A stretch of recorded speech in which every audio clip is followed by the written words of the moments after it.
There have been many people, friends and close family members that have been affected by mental illness, and that is what I'm going to talk about today. I want to inform people on mental health awareness, mainly in prisons. Mental health can cause individuals to feel and react differently to different situations and different emotions differently than others. There are about 35,000 individuals with serious mental illness in prisons, Los Angeles Times 2002. And there are 10 times more individuals with serious mental illness in jails and prisons than there are in state mental hospitals. Reminder that in state mental hospitals, they have professionally trained health professionals, and in prisons, they have officers who aren't as professionally trained. There are so many people all around us every day that are affected by mental health. Most of us don't even think about anyone's feelings around us or anything, but I always tell everyone, be nice to everybody because you never know what somebody else could be going through. People with mental health issues that get in trouble for committing a crime, usually from their mental health illness to start with, they get sent to prisons with no treatment and no rehabilitation. They get treated the same way as anyone else without a mental health illness would get treated. And inmates who have mental health issues are forced and victimized to be isolated, just like any other criminal who gets in trouble.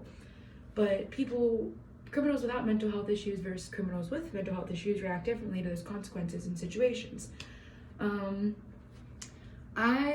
Mental health issues in prisons have been going on for as long as we know. News 4 Washington 2020 interviewed an inmate with mental health issues, and she said, if you are suicidal, they put you in a room that's freezing cold. They bring you trays and no eating utensils. They handcuff you to go to the bathroom. If you weren't suicidal on the way in, you are lying there thinking, I'm really going to do it to myself when I get out. And that quote is super sad to me because she obviously wasn't getting any help inside of the prison. It caused her to mentally be worse. The guards and officers don't really care about mental health in prisons. They're doing their job, and their job is to give the inmates who do bad consequences. So they're just doing their job. I understand that, but some people need different methods than others. There have been some steps added to prevent suicides in prisons. To help and try and prevent suicide in prisons, they started adding cell blocks that they call safe cells for high-risk inmates who have either maybe attempted suicide before or talked about attempting suicide in the past. They also started paying inmates to do suicide watch, and basically the inmates just walk around and they'll check on other inmates and make sure that no one's harming themselves or has materials to harm themselves.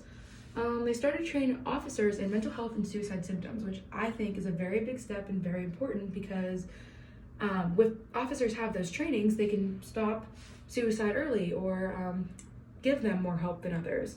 So I think that's important for them to recognize the symptoms of suicide and other mental health issues that are common in prison, such as depression, bipolar, and psychotic disorders such as schizophrenia. An inmate that News 4 Washington 2020 interviewed said that in a free world, there are resources and services available to them. In prisons, they have officers. They don't have access to resources and therapy and everything that they should have access to. She also mentioned that you shouldn't tell the officers when you're feeling suicidal because usually she got put into a cold room with metal bed and no mattress. And this is what a solitary confinement room looks like. No communication with anyone, metal, cement mattresses you sleep on, no blankets, nothing. So she said that you're honestly better off if you don't mention it to the officers, which is sad. The purpose of putting in people into incarceration are so that they learn from their past, become better individuals, and it lowers recidivism rates.